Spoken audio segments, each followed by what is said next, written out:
मैंने ये फ़ैसला कर लिया है कि मैं ये मुल्क छोड़कर जा रहा हूँ और मेरे पास कनाडा का वीज़ा है। कनाडा का वीज़ा लग गया है और इसके बाद मैंने चले जाना है। शुक्र खुदा का कि मैं पाकिस्तान से ज़िंदा भाग के निकल रहा हूँ। लेकिन मेरे एक उस्ताद ने मुझे एक बात बताई थी कि बेटा, जीतने वाले घोड़े पे पैसे लगाने चाहिए। कराची के शहरियों के लिए बुरी खबर। हुकूमत ने बिजली की कीमतों में ₹1.52 फ़ी यूनिट इजाफी सरचार्ज की दरख्वास्त नेपरा में दायर कर दी। वज़ीर ख़ारजा बिलावल भुट्टो ज़रदारी ने ईरानी मनसब के हमरा मुश्तरका न्यूज़ कॉन्फ्रेंस में कहा है कि दोनों ममालिक के दरमियान देरीना दोस्ताना ताल्लुकात हैं। और मैं इस मौके पे अपनी फ़ैमिली का भी शुक्रिया अदा करता हूँ, अपने दोस्तों का भी शुक्रिया अदा करता हूँ। आप सब लोग जो हमारे साथ रहे और जिन्होंने इतनी इज़्ज़त बख्शी, इतना और सही पे नहीं तो बात यह है कि मैंने भी देख लिया है कि इस रेस में कौन सा घोड़ा जीतेगा।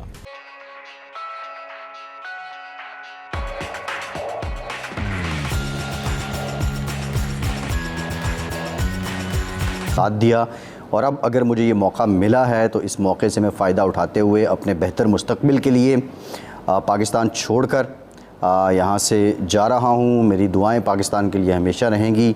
मैं इस मौके पे खुश भी हूँ, मैं रंजीदा भी हूँ और ये इत्तला आपको देनी मकसूद इसलिए थी कि मैं ये जानना चाहता था कि मेरा जो फ़ेसबुक या ट्विटर पे स्टेटस है वो कितने लोग पढ़ते हैं। लिहाजा ऐसी कोई बात नहीं है। ये एक स्टेटस ऐसा है जो पिछले कई घंटे से हज़ारों की तादाद में लोगों ने पोस्ट किया है फ़ेसबुक पर, सोशल मीडिया पे, ट्विटर पे, इंस्टाग्राम पे, और ऊपर लिखा हुआ है बाय बाय पाकिस्तान। आपको याद होगा कि पिछले कुछ अरसे से एक बयानिया ऐसा बनाया जा रहा है कि पाकिस्तान अब रहने के काबिल नहीं रहा, पाकिस्तान से निकल जाना चाहिए, यहाँ पे इंसानियत नहीं है, यहाँ पे ये मसाइल हैं, यहाँ पे वो मसाइल हैं, यहाँ पे जुल्म व बर्बरियत है। सवाल तो ये पैदा होता है कि पाकिस्तान जो पहले था उसमें भी कोई दूध और शहद की नहरें तो नहीं बह रही थी। 75 साल से हमारी मुख्तलिफ़ लड़ाइयाँ हैं। कभी हमारी लड़ाइयाँ जमहूरियत के नाम पे हैं, कभी हमारी लड़ाइयाँ आमरीत के नाम पे हैं, कभी हमारी लड़ाइयाँ इंसानी हुकूक के नाम पे हैं, कभी हमारी लड़ाइयाँ मज़हबी अक़ायद के नाम पे हैं। ये सिलसिला तो चल रहा है, लेकिन ये पाकिस्तान सर्वाइव करता रहा है और करता रहेगा इंशाअल्लाह। और अब सवाल ये पैदा होता है कि ये क्यों एक अरसे से बयानिया बनाया गया कि पाकिस्तान अब रहने के काबिल नहीं रहा। ये एक सोची समझी उसी सिलसिले की एक कड़ी है जो आपने देखा कि जिस तरह PTI चेयरमैन जब उनके ख़िलाफ़ कोई बात होती है या जो उन्हें किसी बात से अंदेशा होता है, मैं एक बड़ी ज़बरदस्त मिसाल दिया करता हूँ कि पूरी काबीना से मुराद चीदा लोगों ने, जब ये वज़ीर आज़म थे जिसमें फ़वाद चौधरी भी थे, शफ़क़त महमूद भी थे, एक दिन प्रेस कॉन्फ्रेंस बुलाई और कहा जी इलेक्शन कमीशन जो है वो मुस्ताफ़ी हो जाए और इलेक्शन कमिश्नर पे हमें एतमाद नहीं है। हालांकि जो इलेक्शन कमिश्नर मौजूदा हैं ये इन्हीं के लगाए हुए हैं। वजह क्या थी कि जो फ़ॉरेन फंडिंग केस था उसका फ़ैसला आना था और वो फ़ैसला आया भी, और लग ये रहा था कि अपने दिफा में कुछ नहीं है, लिहाजा पहले से जिस शख्स ने फ़ैसला देना है उसको गंदा कर दिया जाए। और इसी तरह कि जब मैं नहीं हूँ इक़्तिदार में, मेरे पास चांस नहीं है, तो ये मुल्क ही कुछ नहीं है, यहाँ रहने वाले ही कुछ नहीं हैं।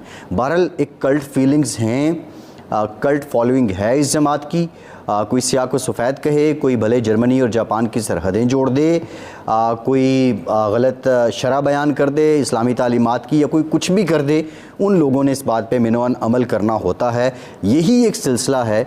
जो लोग हैं वो सिर्फ अज़राए तफन्नुन नहीं था ये स्टेटस, ये पूरा एक नैरेटिव बिल्ड करने की बात थी और इसको अंग्रेज़ी में लगाया गया। दूसरा समझते हैं लोग कि सोशल मीडिया जो सार्फिन है, पूरी बात तो पढ़नी नहीं होती है, और बिलखुसूस पाकिस्तान में पाकिस्तानी यहाँ रहें या बाहर रहें, पूरी बात अक्सरियत नहीं पढ़ती, ना ही हम मामले पे तहकीक करते हैं। लेकिन at the end of the day उसका नतीजा ये निकलता है कि एक परसेप्शन बिल्ड हो जाती है। मुझे बाहर से, सऊदी अरब से लोगों ने फ़ोन करके कहा, यार देखो कनाडा ने तो क्या अपनी वीज़ा पॉलिसी नरम कर दी है, धड़ाधड़ लोग कनाडा जा रहे हैं। इसी तरह और मुल्कों से मुझे फ़ोन आए। तो मैंने जब इसको देखा, मैंने उसको फ़ेसबुक पे जाके बाय बाय पाकिस्तान लिखा, तो हज़ारों लोगों ने वो पोस्ट किया हुआ है। ये एक सोची समझी साजिश के तहत पाकिस्तान को बदनाम करने की कोशिश है और जिसमें वो लोग किसी हद तक कामयाब भी हो रहे हैं। रही बात पाकिस्तान के, हालात मुश्किल हैं, मुआशी हालात मुश्किल हैं, सियासी बेयकीनी है, दहशतगर्दी के भी मामलात हैं, लेकिन इससे कई गुना ज़्यादा हालात माजी में भी आए हैं। पाकिस्तान में इससे बड़ा सानहा कोई नहीं हो सकता कि जब 1971 में पाकिस्तान दो लख्त हुआ, लेकिन उसके बाद पाकिस्तान ने सस्टेन किया, पाकिस्तान एटमी कुव्वत बना, पाकिस्तान ने तरक्की की, पाकिस्तान के अंदर रोज़गार के मौके बढ़े, पाकिस्तान के अंदर इंफ्रास्ट्रक्चर बढ़ा। सो ये वक्त मुश्किल ज़रूर है, लेकिन यहाँ पे लोगों को मायूस करना, बदज़न करना एक पूरी मीडिया स्ट्रेटजी के तहत, मैं समझता हूँ कि इससे बड़ी मुल्क दुश्मनी कोई नहीं है।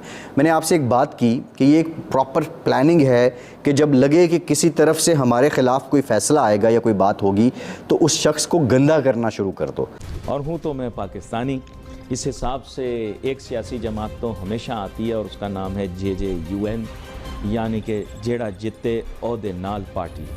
और अब हमें हालात वाक़यात को देखते हुए समझना है कि कॉम्प्रोमाइज़, रिकन्सिलिएशन ही फ्यूचर है, क्योंकि ये इतनी ज़्यादा सोसाइटी हमारी पोलराइज हो चुकी है कि आप सोच नहीं सकते। इस पोलराइज सोसाइटी में काम करना बहुत मुश्किल है। अच्छा, आपकी cost of doing business, exporters तो आपका देखिए, आपका मेन जो कॉम्पिटिटर है that is Bangladesh, India and Vietnam, ठीक है, इंडोनेशिया भी किसी हद तक है।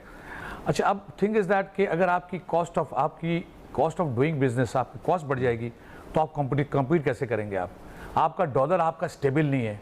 274, 277, 286, 287, 288, आज सुबह 288, मतलब आप किस पे, मतलब क्या, मतलब रोज़ आप या तो देखिए हमें बता दिया जाए कि भाई डॉलर या तो 290 का है या 300 का है, ताकि हम उसी पे कैलकुलेशन करें। नहीं तो आप बिल कैसे करते हैं अपने क्लाइंट को? जैसे आज उसने मंगाया तो कोई और रेट है, कल को मंगाया तो कोई और रेट हो गया। हम तो देखिए, जब हम प्राइस कॉस्टिंग जब करते हैं तो हम तो 280 या 275 पे लेते हैं, मगर वो तो हमारे पास, क्योंकि वी कैन नॉट, हम नहीं कर सकते कि 290 भी नहीं कर सकते, खुदा ना खास्ता अगर 270 पे आ गया, ये तो हमें मतलब एक अनसर्टेनिटी है, वी डोंट नो कि मतलब अच्छा अब आपने बिजली बढ़ा दी है, अब देखें 3-4 दिन पहले 20 रुपये आपका पेट्रोल, अच्छा फ्यूल की कॉस्ट आपकी बढ़ गई, वो चले ठीक है, वी अंडरस्टैंड कि इंटरनेशनल जो है आपकी प्राइसेस बढ़ चुकी हैं तो इस वजह से उसका इफेक्ट आया, मगर जब आपकी फ्यूल कॉस्ट बढ़ जाएगी तो उसका जो रिएक्शन है वो हर चीज़ पे आएगा ना, उसका जो चेन रिएक्शन सब पे चीज़। देखिए, आपका लेबर सर्वाइव कर सकेगा?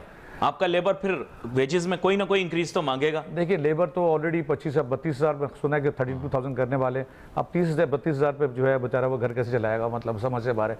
अब देखिए, एक अनसर्टेनिटी है अली, एक मार्केट के अंदर हम as an exporter, as an industrialist, अभी सुना कि गैस की प्राइसेस बढ़ा देंगे, आपकी। अच्छा, पानी आपके पास, अब हम पानी भी खरीदते हैं, पानी आप खरीदते हैं, गैस की प्राइसेस आप बढ़ाने वाले हैं, बिजली आपने बढ़ा दी है, इंटरेस्ट रेट आपका 25-26% पे चला गया।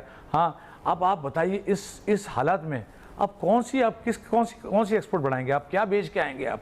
हाँ, तो things are very very difficult. हमें तो पिछले 1 साल, सवा साल से थे, हम थोड़ी सी देखिए, अल्हम्दुलिल्लाह एक पॉलिटिकल स्टेबिलिटी तो आ गई है।